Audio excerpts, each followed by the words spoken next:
Hello అండి. అందరికీ నమస్తే.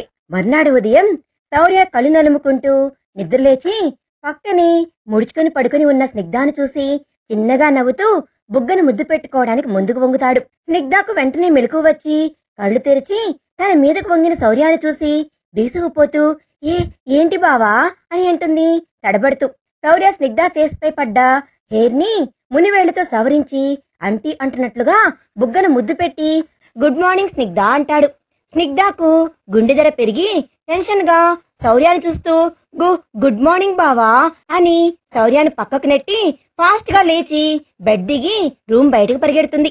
శౌర్య ఏంటిది చిన్న ముద్దుకే ఇలా వణికిపోతుంది, అసలు నేనెందుకు తన దగ్గర ఇంతకు ముందులా కంట్రోల్లా ఉండలేకపోతున్నాను, తనకు దూరంగా ఉండటం చాలా కష్టంగా అనిపిస్తుంది, ఎందుకు నాలో ఈ మార్పు అనుకుంటూ బెడ్ దిగి వాష్రూమ్ కి వెళ్తాడు. రూమ్ నుండి బయటకు వచ్చిన స్నిగ్ధ శౌర్య ముద్దు పెట్టిన చోట తడవుకొని చిన్నగా నవ్వుకుంటూ కిచెన్ లోకి వెళ్తుంది. కాఫీ ట్రేతో ఎదురు వచ్చిన ప్రభావతి స్నిగ్ధ సిగ్గుపట్టం చూసి ఏంటి స్నిగ్ధ మెలకలు తిరిగిపోతున్నావు అనంది. స్నిగ్ధ నార్మల్ అవుతూ ఏమీ లేదంటీ బావ కాఫీ అనంది. ప్రభావతి ట్రే ఇస్తూ తీసుకుని వెళ్ళు అంది. స్నిగ్ధ నేను కాఫీ పెట్టి తీసుకెళ్తాను అంది.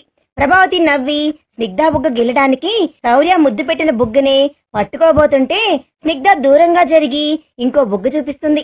ప్రభావతి నవ్వి బుగ్గ గట్టిగా గిల్లి వెళ్లిపోతుంది. స్నిగ్ధ శౌర్య ముద్దు పెట్టిన బుగ్గను సున్నితంగా టచ్ చేస్తూ నువ్వు ముద్దు పెట్టిన ఫీల్ పోకూడదు బావా అనుకుంటూ కాఫీ పెట్టి పై రూమ్ లోకి వెళ్తుంది. స్నిగ్ధ రూమ్ లోకి వెళ్లడమే శౌర్య వాష్రూమ్ నుండి టవల్తో ఫేస్ తుడుచుకుంటూ బయటకు వస్తాడు. స్నిగ్ధ శౌర్య దగ్గరకు వచ్చి కాఫీ ఇస్తుంది. శౌర్య కాఫీ తీసుకోకుండా షుగర్ అన్నాడు. స్నిగ్ధ కాఫీ కొంచెం సిప్ చేసి శౌర్యకిస్తుంది.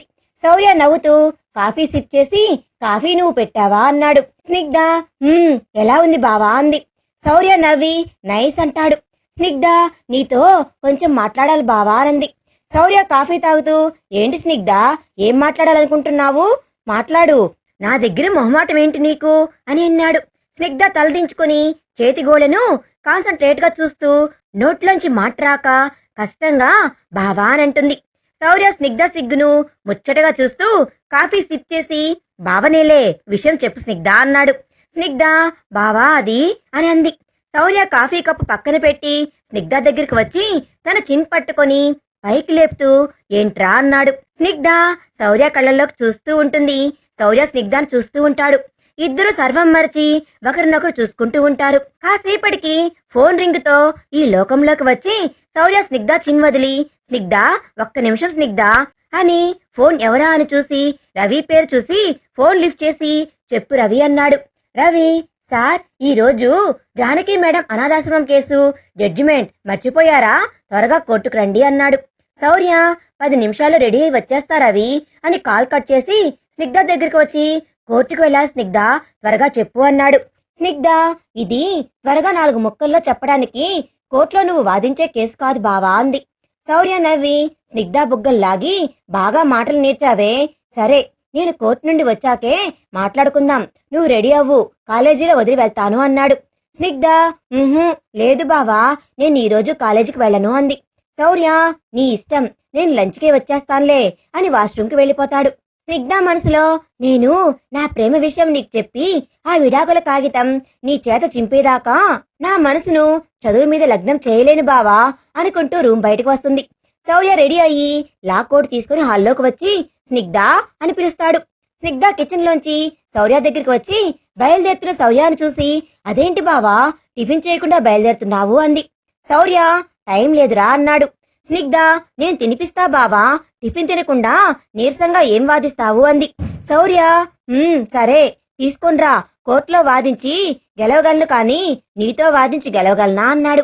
స్నిగ్ధ నవ్వి పరుగున కిచెన్లోకి వెళ్లి ప్లేట్లో పొంగల్ పెట్టి తీసుకుని వస్తుంది. శౌర్య సోఫాలో కూర్చొని ముందు రోజు రాత్రి తను తినిపించింది గుర్తు చేసుకుంటూ ముసిముసిగా నవ్వుకుంటూ ఉంటాడు. స్నిగ్ధ బావా నోరు తెరువు అన్న పిలుపుకు స్నిగ్ధ వైపు చూసి చిన్నగా నవ్వి పెట్టు అంటూ నోరు తెరుస్తాడు. స్నిగ్ధ స్పూన్ తో పొంగల్ తీసి శౌర్యకు తినిపించబోతుంది. శౌర్య స్పూన్ చూసి దూరంగా జరుగుతూ స్పూన్ తోనా నాకేం వద్దు అని కోపంగా పైకి లేస్తాడు. స్నిగ్ధ శౌర్య చేయి పట్టుకుని లాగి కూర్చోబెట్టి స్పూన్ పక్కన పెట్టి వేళ్లతో పొంగల్ తీసుకొని శౌర్యకు తినిపిస్తుంది. స్నిగ్ధను చూస్తూ శౌర్య ప్లేట్లో పొంగలి పూర్తిగా తిని థ్యాంక్స్ అంటాడు. స్నిగ్ధ నవ్వి లోపలికి వెళ్లి హ్యాండ్ వాష్ చేసుకుని వాటర్ బాటిల్ తీసుకుని వచ్చి శౌర్యకిస్తుంది. శౌర్య వాటర్ తాగి బాటిల్ స్నిగ్ధకి ఇస్తూ బాయ్ స్నిగ్ధ అంటాడు. స్నిగ్ధ ఆల్ ద బెస్ట్ బావా అంటుంది. శౌర్య నవ్వి బయలుదేరుతుంటే ప్రభావతి హాల్లోకి వస్తూ ఎదురు వెళ్లి స్నిగ్ధ అంది. స్నిగ్ధ అని బయటకు వెళ్లి శౌర్యకి ఎదురు వస్తుంది. శౌర్య స్నిగ్ధాన్ని దాటుకుంటూ తన చెయ్యి పట్టుకొని ప్రెస్ చేస్తూ బాయిరా అని బైక్ లో వెళ్లిపోతాడు. స్నిగ్ధ నవ్వి శౌర్య పూర్తిగా కనుమరుగయ్యేదాకా ఉండి లోపలికి వెళ్తుంది.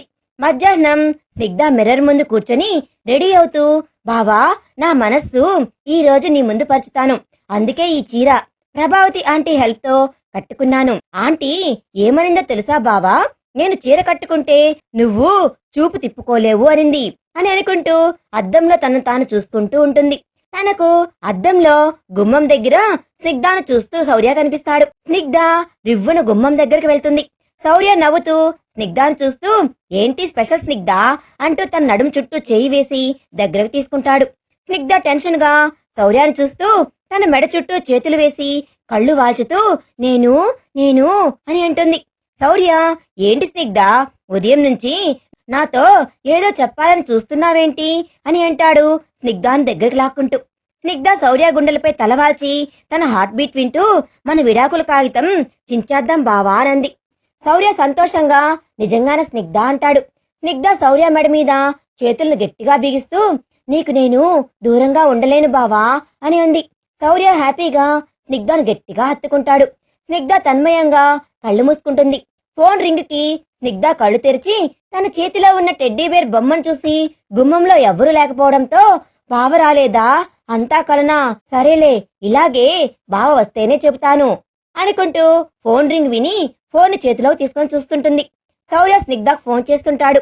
స్నిగ్ధ నవ్వుతూ ఫోన్ లిఫ్ట్ చేసి బావా అనంది. శౌర్య సంతోషంగా స్నిగ్ధ మనం కేసు గెలిచాము, వాళ్ళకి ఫోర్జరీ కేసు కింద 7 ఏళ్లు కఠిన శిక్ష పడింది. అంతేకాదు ఇంకో విషయం, ఇక నుంచి ఇలాంటి వాళ్ల వల్ల ఆశ్రమానికి ఎటువంటి డిస్టర్బెన్స్ లేకుండా, ఆశ్రమం జోలికి ఎవ్వరూ రాకుండా, దాని మీద ఎటువంటి రాయబారాలు జరగకుండా ఇక ఆశ్రమం ఎప్పటికీ పిల్లలదే, దీనికి హక్కుదారులు పిల్లలే. ఆ అనాథాశ్రమం మీద ఎటువంటి రాయబారాలు జరగకూడదని జడ్జిమెంట్ ఇచ్చారు అన్నాడు. స్నిగ్ధ సూపర్ బావా, నాకు చాలా హ్యాపీగా ఉంది, ఇప్పుడే ఈ విషయం అమ్మకు ఫోన్ చేసి చెప్తాను అంది. శౌర్య నేను చెప్పాలే గాని నేను బయలుదేరుతున్నాను, ఇంకో అరగంటలో వచ్చేస్తాను అన్నాడు. స్నిగ్ధ ఇంకా అరగంట అని అనుకొని సరే బావా అంది. శౌర్య బాయిరా అని ఫోన్ పెట్టేస్తాడు. స్నిగ్ధ కిందకు వచ్చి హాల్లోనే శౌర్య కోసం ఎదురు చూస్తూ కూర్చుంటుంది. తనకు వచ్చిన కళ్ళని గుర్తు చేసుకుంటూ కరెక్ట్ గా అలాగే చెప్దాం అనుకుంటూ ఉంటుంది. కాసేపటికి బైక్ సౌండ్ విని బావ వచ్చాడు అనుకుంటూ సోఫాలో నుంచి లేచి పరుగున గుమ్మం దగ్గరికి వచ్చేసరికి శౌర్య లోపలికి వస్తూ స్నిగ్ధను అలాగే చూస్తూ ఉంటాడు. శౌర్యను చూసి స్నిగ్ధ ఆగిపోయి సిగ్గుతో తలదించుకుంటుంది. శౌర్య స్నిగ్ధను చూస్తూ ఏంటి స్పెషల్ గా చీర కట్టుకున్నావు అంటూ దగ్గరికి వస్తాడు. స్నిగ్ధకు కళ గుర్తుకు వచ్చి నడుము దగ్గర చీర సరి చేసుకొని వాటర్ తీసుకొస్తాను బావా అంటూ లోపలికి వెళ్తుంది.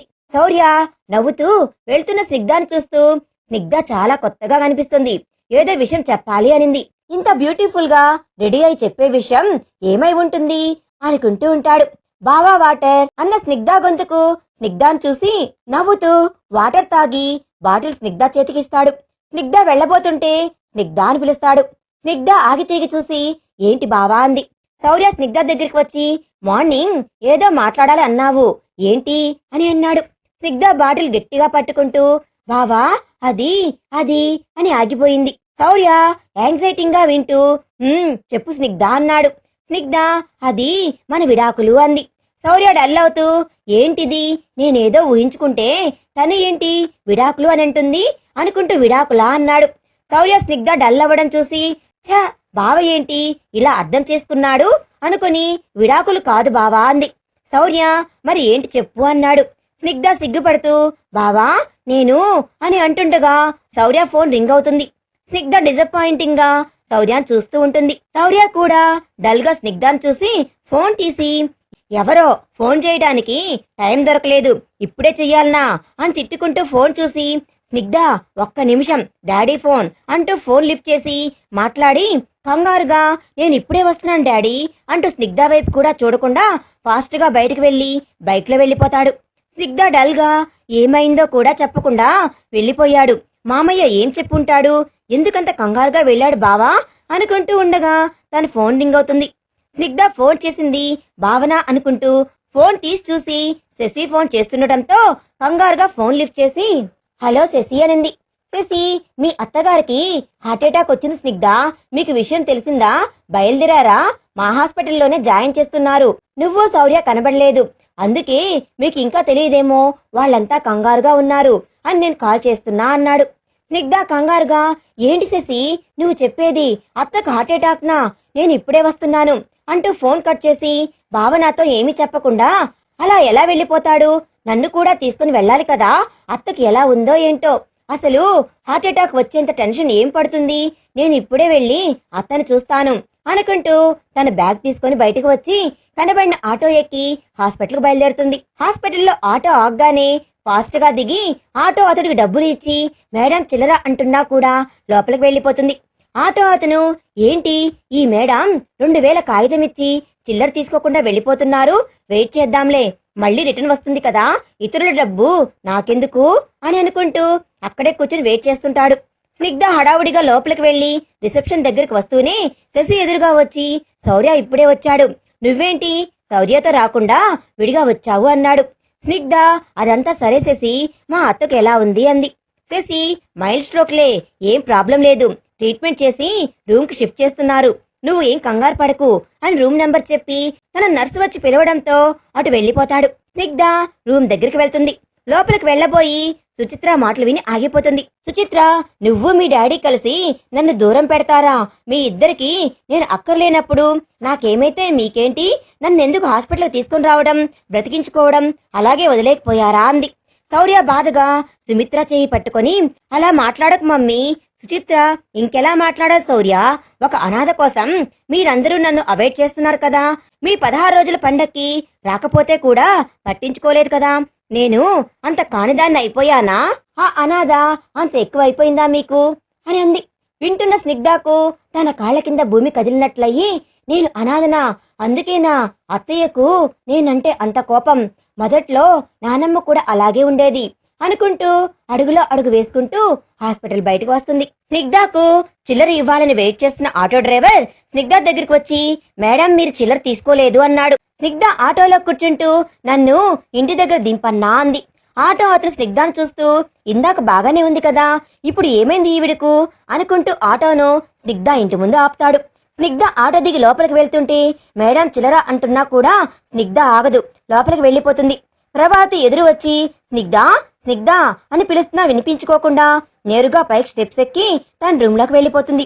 ఆటో అతను లోపల ప్రభావతిని చూసి మేడం 2000 నోటు ఇచ్చి చిల్లర తీసుకోకుండా వెళ్ళిపోయారు అంటాడు.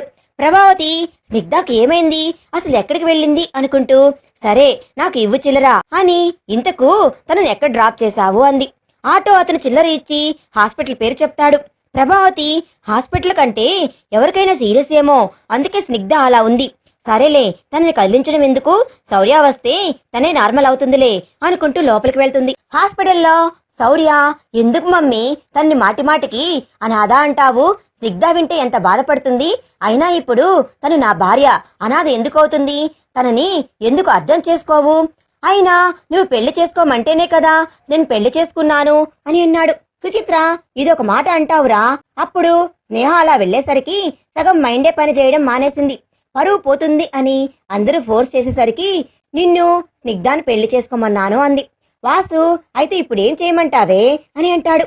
శౌర్య డాడీ నువ్వుండు అని మమ్మీ తను అనాథ అన్న విషయం పక్కన పెట్టు, స్నిగ్ధాన్ని పుట్టినప్పటి నుండి చూస్తున్నావు కానీ తను అర్థం చేసుకోలేకపోతున్నావు, కానీ తనకు నువ్వంటే చాలా అభిమానం గౌరవం, తను ఎప్పుడు నువ్వు తనను అర్థం చేసుకోలేకపోతున్నావే అనే తన బాధ, కానీ నిన్ను మాట కూడా అననీదు అని అన్నాడు. సుచిత్ర అంటే నా మీద చాడీలు బాగా చెప్తుంది అనే కదా దాని అర్థం అనంది. మమ్మీ నేను అలా చెప్పానా, నువ్వు ఆవేశం తెచ్చుకోవద్దు, నీకు ఏమైనా అయితే మేం తట్టుకోగలమా అన్నాడు. అప్పుడే లక్ష్మీ రఘురాం లోపలికి వస్తూ, రఘురాం అలా చెప్పురా, దానికి మనందరికీ తనంటే ఎంత ఇష్టమో అర్థం చేసుకోవడం లేదు, మనమంతా స్నిగ్ధానే అల్లాడుతున్నామనుకుంటుంది అని అంటాడు. శౌర్య దగ్గరికి వస్తూ, బాగున్నారా మామయ్య, అత్తయ్య అన్నాడు. వాసు రూమ్ లో చూసి, బాగున్నాం కానీ స్నిగ్ధాన్ని తీసుకొని రాలేదు శౌర్య అనంది. శౌర్య, లేదు మామయ్య, మమ్మీ స్నిగ్ధాన్ని చూస్తే ఫైర్ అవుతుంది అని డాడీ తను తీసుకొని రావద్దు అన్నాడు, తనకు అసలు విషయం కూడా చెప్పలేదు అన్నాడు. లక్ష్మి, రేపు తనని తీసుకొని రా శౌర్య, చూసి చాలా రోజులైంది, మేము ఏ రోజుకు ఆ రోజు రావాలనుకుంటూనే ఉన్నాము, కానీ ఈయనే రేపు వెళ్దాంలే అని వాయిదా వేస్తున్నాడు అంది. శౌర్య, పర్వాలేదులే అత్తయ్య, రేపు తనని తీసుకొని వస్తాను, అమ్మమ్మ తాతయ్య రాలేదా అన్నాడు. వాసు, వాళ్ళు వస్తామన్నారా, ఈ హాస్పిటల్ వాతావరణం వాళ్ళకు పడదు అని నేనే వద్దు అన్నాను అని అన్నాడు. శౌర్య కాసేపు ఉండి బయలుదేరతాడు. శశి అక్కడ డాక్టర్స్ తో డిస్కస్ చేస్తూ శౌర్య రావడం చూసి పక్కన స్నిగ్ధ లేకపోవడంతో ఆశ్చర్యంగా శౌర్య దగ్గరికి వచ్చి, అన్నయ్య స్నిగ్ధ ఎక్కడా అన్నాడు. శౌర్య నవ్వి, స్నిగ్ధాన్ని రేపు తీసుకొస్తాను శశి అన్నాడు. శశి ఆశ్చర్యంగా, అదేంటి అన్నయ్య, స్నిగ్ధ వచ్చిందిగా, మీరు కలిసి రాకుండా విడివిడిగా ఎందుకు వచ్చారో అర్థం కాకుండా ఉంటే ఇప్పుడు వెళ్ళడం కూడా విడివిడిగా వెళ్తున్నారా అని అన్నాడు. శౌర్య, స్నిగ్ధ రావడం ఏంటి శశి, తనకు అసలు విషయం చెప్పలేదు అన్నాడు. శశి, నేను చెప్పానన్నయ్య, మీరు రాకపోయేసరికి వాళ్ళ టెన్షన్ లో మీకు విషయం చెప్పారో లేదో అని మీ ఫోన్ కలవకపోయేసరికి స్నిగ్ధ ఫోన్ చేశానన్నయ్య అన్నాడు. శౌర్యకు ఒక్కసారిగా వెన్నులో వణుకు వస్తుంది. మమ్మీ మాటలు స్నిగ్ధ విని వెళ్ళిపోయిందా, ఓ మై గాడ్, తను ఎంత బాధపడుతుంది అనుకుంటూ శౌర్య, సరే బాయ్ శశి అని ఫాస్ట్ గా వెళ్ళిపోతాడు. శౌర్య బైక్ లో ఫాస్ట్ గా ఇంటికి వచ్చి బైక్ స్టాండ్ కూడా వేయకుండా కింద పడేసి, స్నిగ్ధ స్నిగ్ధ అని పిలుస్తూ లోపలికి వస్తాడు. ప్రభావతి హాల్లోకి వచ్చి, శౌర్య ఏమైంది, నువ్వేమో ఇంత టెన్షన్ గా వచ్చావు, తనేమో ఉలుకు పలుకు లేకుండా రూమ్ లోకి వెళ్ళింది అంది. శౌర్య కొంచెం రిలీఫ్ గా, నేను మళ్ళీ మాట్లాడతా ఆంటీ, ముందు స్నిగ్ధాన్ని చూడాలి అంటూ పైకి వెళ్తాడు. శౌర్య టెన్షన్ గా దగ్గరకు వేసి ఉన్న రూమ్ తలుపులను నెట్టి లోపలికి వస్తాడు. లోపల స్నిగ్ధ కనబడదు. వాష్రూమ్ దగ్గరికి వెళ్లి చూస్తాడు. అక్కడ తను ఉండదు. బెడ్ పై తన చీర పడి ఉంటుంది. శౌర్య ఆశ్చర్యంగా ఆ చీరను చేతిలోకి తీసుకొని చూస్తాడు. తనకు కోర్టు నుంచి ఇంటికి రావడమే ఆ చీర కట్టుకుని ఎదురు వచ్చిన స్నిగ్ధ కళ్ల ముందు కదిలి, ఇది తను ఇప్పుడు కట్టుకున్న చీర కదా, అంటే డ్రెస్ చేంజ్ చేసుకుందా అనుకుంటూ తను ఎక్కడికి వెళ్లి ఉంటుంది అనుకుంటూ చుట్టూ చూసి డ్రెస్సింగ్ టేబుల్ పై పౌడర్ డబ్బా వేటిగా పెట్టున్న పేపర్లు రెపరెపలాడటం చూసి, ఏం పేపర్లు ఇవి అనుకుంటూ వణుకుతున్న చేతులతో పౌడర్ డబ్బా తీసి పక్కన పెట్టి పేపర్ చూసి షాక్ అవుతాడు. అవి తను సంతకం చేసి ఇచ్చిన డైవర్స్ పేపర్స్. నేరుగా తన చూపు కిందకు వెళ్తుంది. అక్కడ స్నిగ్ధ అన్న సంతకం, కన్నీటి బొట్లతో పేపర్ కొంచెం తడి అయ్యి ఆరిన మరకలు చూస్తాడు. శౌర్య అట్టే కింద కూర్చుంటాడు, కళ్ళ నీళ్లతో కాగితాలు చూస్తూ. నీ మానసిక సంఘర్షణ నాకు అర్థమవుతుంది స్నిగ్ధ, అయినా ఎందుకు నా బంధాన్ని తెంచుకొని వెళ్ళాలనుకున్నావు, అసలు ఎక్కడికి వెళ్ళావు అనుకుంటుండగా తన ఫోన్ రింగ్ అవుతుంది. వెంటనే ఫాస్ట్ గా ఫోన్ తీసి జానకి అత్త అని కాలింగ్ చూసి ఫోన్ లిఫ్ట్ చేసి, అత్త స్నిగ్ధ వచ్చిందా అన్నాడు. జానకి, హా వచ్చింది శౌర్య, అసలు ఏమైంది, మీరేమైనా గొడవ పడ్డారా, నేను ఇక్కడే ఉంటాను అని అంటుంది అని అన్నాడు. శౌర్య, గొడవేమీ లేదత్తా, నేను ఇప్పుడే వస్తున్నాను అని ఫోన్ కట్ చేసి ఫాస్ట్ గా బయటకు వెళ్లి కింద పడి ఉన్న బైక్ ను లేవదీసి బైక్ ఎక్కి ఫాస్ట్ గా ఆశ్రమంకి వెళ్తాడు. తను వెళ్లేసరికి స్నిగ్ధ జానకిని హత్తుకొని ఏడుస్తూ ఉంటుంది. జానకి తన వెన్ను నిమురుతూ, అసలు ఏమైందో చెప్పకుండా వచ్చినప్పటి నుండి ఏడుస్తుంటే నిన్ను ఎలా సముదాయించాలో కూడా అర్థం కావడం లేదురా అంటూ శౌర్యాన్ని చూసి, స్నిగ్ధ మీ బావ వచ్చాడు చూడు అంది. స్నిగ్ధ జానకిని వదిలి కళ్ళు తుడుచుకొని తన వైపు చూడకుండా, తను ఎందుకు వచ్చాడు, తనకు కావాల్సింది ఇచ్చే వచ్చాను, వెళ్ళమని చెప్పమ్మా అంది. జానకి, అదేదో నువ్వే చెప్పి పంపించి స్నిగ్ధ అని శౌర్య దగ్గరికి వచ్చి, ఇది వరుస శౌర్య ఏడుస్తూనే ఉంది అంది. శౌర్య బాధగా స్నిగ్ధాన్ని చూస్తూ, నేను చూసుకుంటాలే అత్త అంటాడు. జానకి దీర్ఘంగా శ్వాస వదిలి స్నిగ్ధాన్ని చూసి ఆ రూమ్ నుండి బయటకు వెళ్లిపోతుంది. శౌర్య నిదానంగా అడుగులు వేసి స్నిగ్ధ దగ్గరికి వచ్చి భుజం మీద చేయి వేస్తాడు. స్నిగ్ధ కన్నీళ్లతో ఆ చేతిని తీసేస్తుంది. శౌర్య బాధగా స్నిగ్ధ అని పిలుస్తాడు. స్నిగ్ధ, నేను మన విడాకుల కాగితాల మీద సంతకాలు చేసే వచ్చాను అని అంది. శౌర్య, ఒక్క సంతకంతో విడిపోయే బంధమా మనది అన్నాడు. స్నిగ్ధకు కన్నీళ్లు వచ్చేస్తుంటే తుడుచుకొని, జీవితాంతం కలిసి ఉండే ప్రేమ నాకు లేదు, నీ ఊపిరి తగులుతుంటే కూడా భరించలేను అంది. శౌర్య ఒక అడుగు వెనక్కి వేసి, ఆ మాట నా వైపు తిరిగి చెప్పు స్నిగ్ధ, వెళ్ళిపోతాను అన్నాడు. స్నిగ్ధ, ఎందుకు నన్ను వేధిస్తున్నావు, నా మానం నన్ను వదిలేయి, నీకు విడాకులు ఇచ్చేశాను. నేను ఉండాల్సిన స్థానంలోకి నేను వచ్చాను అంది. శౌర్య, నువ్వెందుకు ఇలా మాట్లాడుతున్నావో నాకు తెలుసు స్నిగ్ధ, మమ్మీ మాటలు పట్టించుకోవద్దు అన్నాడు. స్నిగ్ధ చివుక్కున శౌర్య వైపు చూసి, మరి ఏం పట్టించుకోవాలి అంది. చిన్నప్పటి నుండి నన్ను కసురుకుంటూ పనిష్మెంట్లు ఇస్తూ కోపంతో నన్ను దూరం పెట్టావు, అది పట్టించుకోనా అంది. శౌర్య గుండెల్లో శూలాలు పొడుస్తున్నట్లు అనిపిస్తుంటే విలువెల్లాడుతూ స్నిగ్ధాన్ని చూస్తుంటాడు. స్నిగ్ధ స్నేహ అక్క పెళ్లి నుంచి వెళ్లిపోతే పరువు కోసం విడాకుల మీద సంతకాలు చేసి ఇచ్చి పరువు కోసం నన్ను పెళ్లి చేసుకున్నావు అని పట్టించుకోనా? అయినా అదంతా కాదు, నువ్వంటే నాకిష్టం లేదు, నన్ను వదిలేయంది. శౌర్య కళ్ళు తుడుచుకొని, అలా వదలాలన్నా 1 సంవత్సరం మనం కలిసి ఉండాలి పదా అని స్నిగ్ధ చెయ్యి పట్టుకుంటాడు. స్నిగ్ధ చెయ్యి విదిలించుకొని, నేను రాను అని చెప్తుంటే అర్థం కావడం లేదా? ఎందుకు బలవంతం చేస్తావు? నేను రాను, వెళ్ళిపో అని తల తిప్పుకొని గోడవైపు చూస్తూ చెబుతుంది. శౌర్య అక్కడే కూర్చుంటూ, నువ్వు వచ్చే వరకు నేను కదలను, నేను ఇక్కడే ఉంటాను అని అన్నాడు. స్నిగ్ధ కన్నీళ్లతో మనసులో, ఎందుకు బావా నీ ప్రేమతో నాకు సంకెళ్ళు వేయాలని చూస్తున్నావు? ఇప్పటి వరకు ఎక్కడో చిన్న ఆశ ఉండేది, అత్తయ్య మారుతుంది, నన్ను అర్థం చేసుకుంటుంది అని. కానీ ఇప్పుడు నేను అనాథని అని నన్ను అసహ్యించుకుంటుంటే ఆ ఆశ పూర్తిగా చచ్చిపోయింది బావా. నేను మీ మధ్య ఉండి అత్తయ్యని నీకు దూరం చేయలేని బావా అని అనుకుంటున్న స్నిగ్ధ ఆలోచనలకు కళ్ళం వేస్తూ పిల్లలు బిలబిలామంటూ వచ్చి స్నిగ్ధను శౌర్యాన్ని చుట్టుముట్టారు. వాళ్ళు స్నిగ్ధను కూడా చెయ్యి పట్టుకొని లాక్కుని వచ్చి శౌర్య పక్కన కూర్చోబెడతారు. శౌర్య నవ్వుతూ స్నిగ్ధాన్ని చూస్తూ, చూసావా ఎలా నా పక్కకు వచ్చావో అంటూ స్నిగ్ధ చెయ్యి గట్టిగా పట్టుకుంటాడు. స్నిగ్ధకు ఏడుపు వచ్చేస్తుంటే బలవంతంగా బిగబెట్టుకొని శౌర్య చేతిలోంచి తన చేతిని లాక్కోవాలని చూస్తుంది. కానీ శౌర్య పట్టు బిగిస్తాడే తప్ప వదలడు. పిల్లలు అక్కడ తోటలోని పూలతో చేసిన ఫ్లవర్ బొకే ఇద్దరికి కల్పిస్తారు. శౌర్య థ్యాంక్స్ రా అంటాడు స్నిగ్ధాన్ని చూస్తూ. సార్, మీరు ఈ ఆశ్రమంను దీన్ని నమ్ముకొని ఉన్న మమ్మల్ని రోడ్డును పడకుండా కాపాడారు అని జానకమ్మ గారు చెప్పారు. మేము ఈ ఆనందాన్ని సెలబ్రేట్ చేసుకుంటున్నాము, మీరు కూడా రండి సార్ అన్నారు.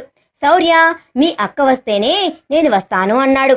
పిల్లలంతా అక్క రెండక్క అంటూ స్నిగ్ధాన్ని చేతులు పట్టుకొని రిక్వెస్ట్ చేస్తారు. శౌర్య నవ్వుతూ స్నిగ్ధాన్ని చూస్తూ ఉంటాడు. స్నిగ్ధ శౌర్యాన్ని కోపంగా చూస్తూ పైకి లేచి పదండి రానంటుంది.